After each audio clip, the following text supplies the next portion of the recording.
Hare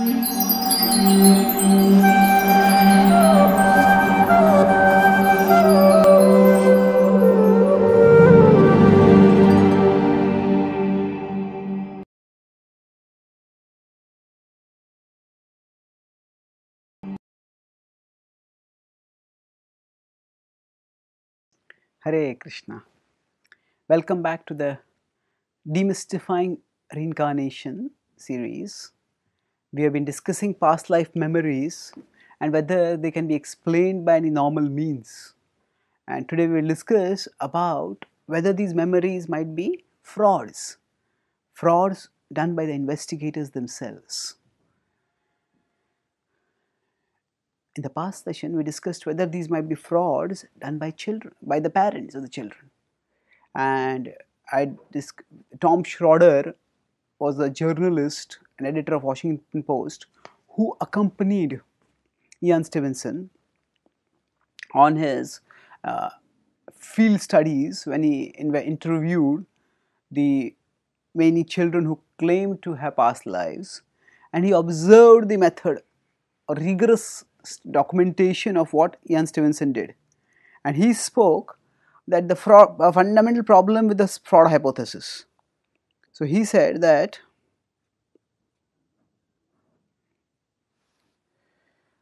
the children are so young, some of them are 2, 3, 4 years old. And because of that, Schroeder says, that extraordinarily young age makes the idea of some form of fraud almost unthinkable. Believing that a child could learn and repeat complex, accurate biographies at an age when his peers are struggling to learn the names of colors is almost an absurdity. So, children here are speaking, not only identifying, I was this person, I went here, I went there. They're describing in detail. And this is way beyond the cognitive capacity of most children at that time. And how could they speak such elaborate things when otherwise they would not even be able to speak normal things? So, whatever the sheer small age of the children makes it unlikely. But Schroeder also pointed out the rigorous methodology which Stevenson employed. Let's see, Ian Stevenson is the pioneer of past life research, or research into past life memory. So let's try to understand how he got into this research and what methodology he brought about in this research. So Stevenson was a brilliant researcher. He graduated in 1943 from McGill University in Montreal. He was at the top of his class, and he, by 1957, just 14 years after graduation, he was made the head of the Department of Psychiatry at the University of Virginia School of Medicine when he was just 39. And as a part of his work as HOD, he would read extensively and often publish papers on a wide variety of issues. So once he read some multiple books about past life memories, and he published a paper of 44 cases of past life memories. In 1960 he published this, and then that elicited a lot of interest from other readers as well as within him, and he resigned as the head of the Department of Psychiatry and focused exclusively on past life memory research. And he continued on, and eventually he had established a Department of Personality Studies where he became the pioneer of this research. And he was not at all sensationalist. He would never try to grab media attention by making jaw-dropping claims about what something implied. And his rigorous research standards were appreciated by some of the most important and most respected magazines and journals in academic study. So his work was featured in the American Journal of Psychiatry and the International Journal of Comparative Sociology, and even JAMA, which is among the most respected and the most traditional among scientific journals, that is the Journal of American Medical Association. It is preeminent in terms of size, influence and tradition. and it stated about Stevenson that he had painstakingly and unemotionally collected a detailed series of cases in which the evidence for reincarnation is difficult to understand on any other grounds. He has placed on record a large amount of data that cannot be ignored. So, the December 1, 1975 issue. And similarly, in Journal of Nervous and Mental Disease, it is devoted actually one full issue, the September 1977 issue, to Stevenson's work. And there, psychiatrist Harold Leaf lauded Stevenson as a methodical investigator and stated, either he is making a colossal mistake or he will be known. I have said as much to him as the Galileo of the 20th century. So here the important thing is that the topmost journals which are known for rigorous standards, they have featured his study, and none of them have accused him of bias or fraud. So the bias or fraud hypothesis just doesn't work, both from the point of view of the inability of small children to execute a fraud, to implement a fraud, even if they are told to do so, and the integrity of the researcher who has pioneered the study. Therefore, the fraud hypothesis is not sustainable. And further, we had discussed about how vindication of research standards by third party. So, Stevenson documented carefully what all was happening. He meticulously recorded the interviews, and he had reams and reams and reams of interviews which are stocked in his archives, which are there for everyone to see.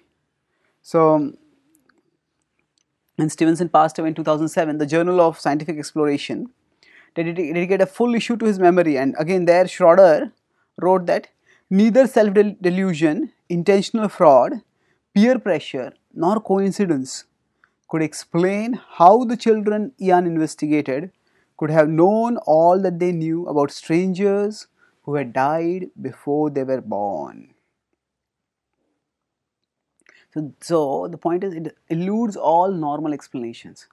Another point is that not only Stevenson was the pioneer, but after him there have been scores of researchers all over the world who have started investigating this field, and they have found consistently similar findings all over the world. If it is a fraud to imagine that there could be a network of people in various parts of the world who don't even know each other, they would all come up with same kind of findings, it is stretching credibility to a breaking point. So there are researchers like Jim Tucker, Carol Bowman, Jiren Keel, Emily Williams Cook, Godwin Samaratne, Satwant Pasricha, Saibo Shoutin, Yu Min Mong, Antonia Mills, and Arlinda Haraldson, to name a few. So even if you assume that some of these cases may be questionable, but to dismiss all of those cases as fraud in advance, it is not skepticism. It is actually a bias of its own kind. So then, if investigative fraud is not an explanation, what is an explanation?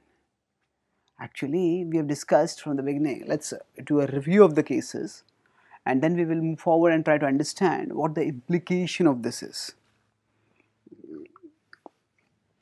We discussed how these past life case memories have four features to them. There is recollections, recognitions, emotions and behaviors, and then birthmarks and birth defects. And can these be explained by any other method or normal means? So for example, information by normal means. We discussed that this doesn't work. So here in a tabular form, we will discuss about the cases which we have discussed till now in review about how they support the argument that the past life memories have no explanation except the explanation of being authentic memories from a past life. So could this be information by normal means? For that, we discussed two cases. One is information too detailed to be known. That was the case of Nasif al-Danaf, who actually, there is a case of James Leininger, So we discussed about, firstly we started with past life memories, in which we discussed about the spontaneous life past life memories, and before that about hypnotically induced past life memories. And even in hypnotically induced past life memories, we discussed about how the memory could not have come from the suggestion of the hypnotizer, because even the hypnotizer did not know the language in which the subject was writing. We discussed the case of Harold, who wrote in two ancient languages which are practically extinct right now, and the language of the Vikings and the language, ancient Persian language, Sassanid Pahlavi. So this cannot be known by normal means, because practically nobody knows it. Only a handful of research specialist linguists know it in the whole world today. Then when it comes to spontaneous child past life memories, the children could not have known it by normal means, because sometimes the information was too specific for the children to know. James Leininger, he knew such details about corsairs in general and about the life of James Houston, who had died in the Second World War, that this was just not known easily, and his father also had to research to get to know it. Another case which discusses, which problematizes the idea of information by normal means, is the case of Shanti Devi, where she knew in detail the way in which, when she was sick and paralyzed and couldn't move, how Pandit Chaube had intercourse with his wife in his previous life, and that's how she became pregnant. Now, this was not known to anyone except the husband and wife. How could some other girl born somewhere else, who has never known this family before, how could she have known this? There's no normal way to know this. So the idea of information by normal means doesn't work. Then could it be guesswork? We discussed that the case of Nazi al-Danaf, in which he gave so many specific details. For example, he said that he lived in a house that was built by a member of a particular family. He had nearby there was a cave, that he had a mute friend, and that he had been given a Cheki gun. All those things are so specific that the idea of all this coming by guesswork is untenable. Then could it just be exaggeration, that the children or their relatives or the previous personality's family, they are all exaggerating things? That could be possible, but we discussed how there are objective documentation of things. So there was precise recognition under multiple, there was written record of the memories, that we discussed the case of Ajendra Singh Chauhan, where Ajendra, actually whatever he spoke was recorded by researchers before he went and met the previous personality. So the possibility of exaggeration is not there if the written record and the time and the location of that record is already available. And then again we discuss also if this possibility of exaggeration can be countered if the researcher is present at the time of the critical meeting between the child and his family, his or her family, and the previous personality's family. And that has also happened in a few occasions, on many significant occasions. And we discuss the case of Gyan Tilika, and how her meeting with her Talavikal family, Tilakratne's family, that was done under multiple supervision, and she recognized her mother, her father, her sisters, her brother, her teacher, and her friend. So when the neutral third party is there and there's nobody giving cues, then the possibility of exaggeration is eliminated. And then of course the exaggeration can never explain the presence of birthmarks and birth defects, and these birthmarks and birth defects have no explanation in normal medical terms. There is no genetic reason, there is no infection during pregnancy, and nor was there any ingestion of any detergents which might cause damage to the birthmarks or birth defects. So we discussed three cases of progressively increasing strength. The case of T2 Singh, who had twin birthmarks on his head, temple, left and right side, at the exact locations where Suresh Verma had been shot in his previous life. And these cases of birthmark and birth defects are also accompanied by other cases, by other factors also, their recollections, their recognitions, and their emotions and behaviors that are described.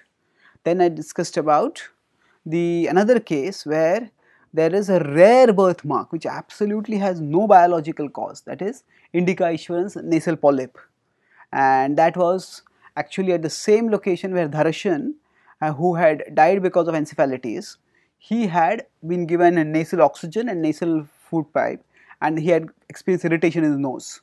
So this is a nasal polyp is extremely rare, and Indica's identical twin did not have it, so it cannot have any genetic cause.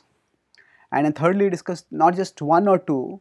Stevenson pointed out that the possibility of one birthmark correlating is 1 by 160, because the body can be divided into 160 parts. But if there are 7 birthmarks which are correlating, then the probability becomes 1 by 160 raised to the power of 7. It's an extremely low probability, and that was the case in the case of Nasib Unlats Kiran, who was in his earlier life Nasib Budak, and who had been stabbed to death while he was drunk and had got into a drunken brawl, and 7 wounds had caused his death. And Nasib, young boy in his next life by the same name, he had 7 birthmarks at the same locations where Nasib Budak had the birthmarks, had the fatal wounds. So therefore, the exaggeration hypothesis doesn't work when there are tangible, recordable, visible birthmarks. So it's not just memory, but it is also biology over here. Then what explanation remains? Could all these be frauds? For the fraud hypothesis we discussed, what could be the motives of the parents? If the parents did the fraud, 3 motives. Could they be wanting validation of their personal beliefs? Well, in the cases that are there in Europe or America, where most parents don't believe in reincarnation and they oppose that idea because of their religious or cultural upbringing, and there is no validation. In fact, there is refutation of their personal beliefs, and it's only because of strong evidence that they eventually acknowledge it. And in India, where reincarnation is widely accepted, because the belief is not challenged in their society, Indians don't really care for the validation of their belief. In fact, many Indians in rural India have that fear, a superstition, that if the children speak about a past life, then they will die young, and that's why they actively discourage the children from speaking and try to suppress the memories of the children. So parents not only don't have any incentive of validating their personal beliefs, but they have the disincentive, because either they don't believe in it or they fear that their child will die if they speak about it. And could there be monetary benefits? Actually, the researchers give no money to the subjects whom they are interviewing. Even if the the parents of a poorer child have a child who claims to be born in a wealthier family in the previous life, the parents never ask money from that family, nor are they given the money. And in fact, to undergo the interviews, the rigorous drilling by the researchers is a financial disincentive for many families, because they often have to work all day to make ends meet, and when they have to spend hours and hours giving in interviews, and sometimes again and again because multiple researchers interview, then it means that they are losing the time which they could have used for earning money. So there's disincentive again, not incentive. And lastly, the parents, would they be seeking fame or prestige? No, because most parents, when they don't publicize the case at all. It's only when the child insists on being taken to that place or the previous personality, or insists that I will go there if you don't take me, then that the parents start inquiring. They are not interested in publicizing, and in many cases the parents are not proud of the child's past life memories. Often the child behaves because of his or her past life memories in a way that is embarrassing to the parents or discomforting for them. In that case, we discussed various cases, especially 3 cases. We discussed the case of, firstly, Mushir Ali Shah, who was actually who had died in the previous life and was born as Naresh. So because this was a Muslim being born as a Hindu, there is religious tension involved, and neither family wanted to accept it. And because Naresh was performing namaz when alone, and Naresh wanted to eat eggs, which his family did not eat, but which Mushir used to live. So all this was embarrassing for his parents, and they did not want any reincarnational connection to be established. We also discussed the case of Mauti Nongmi, where she claimed, while living in Burma, claimed to be a Japanese soldier. So Japanese were looked at very unfavorably because of the atrocities they had performed while they had occupied Japan during the Second World War. And also for her, living in a culturally conservative society, to claim to be a man, that caused profound discomfort and misery to her mother and her other relatives, who tried to make her act like a normal girl, and she refused. So why would parents orchestrate a fraud in which they had to undergo embarrassment in the eyes of society?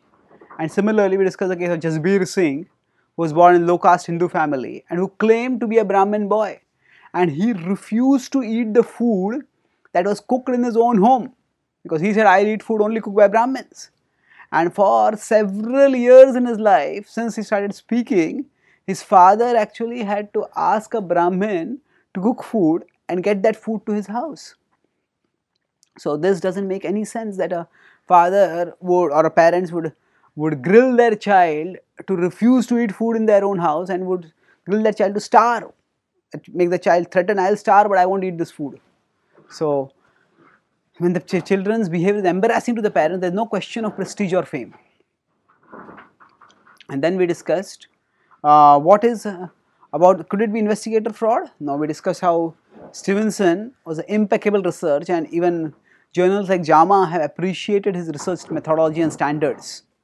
And then consistent findings have been found by researchers all over the world, and therefore to dismiss it all as a fraud is actually a sign of bias. So then, if the past life memories cannot be explained by any normal means, what do they imply? As Schroeder, who did the research, who followed Stevenson and observed the research method, he said that no normal explanation works. So what does it mean? Could it mean that we are bigger than what we have been taught to believe? That death is not the end of our life? That we continue to live in another place, in another time? And as German philosopher Arthur Schopenhauer said, that the discovery of truth is prevented more effectively not by false appearance of things present and which mislead into error, nor directly by the weakness of reasoning powers, but by preconceived opinion, by prejudice.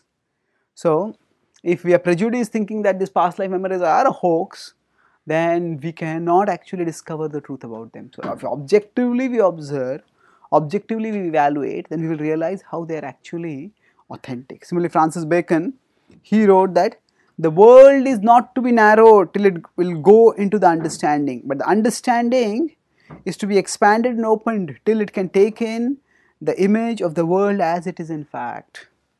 So, if you are bold enough and big enough, open enough to investigate reality for what it is, great intellectual and spiritual adventure awaits us. And that higher understanding of life's spiritual side is what we will uncover as we move on in future sessions of our Demystifying Reincarnation series. So we discussed about past life memories. In our future session, we'll discuss another line of evidence of scientific research that points to the fact that we are different from our body, that our existence can continue on separate from our body. That field is the near-death experiences. Join us in our next session for unraveling the mystery of near-death experiences and how they point to the possibility and indeed the reality of reincarnation. Thank you very much. Hare Krishna.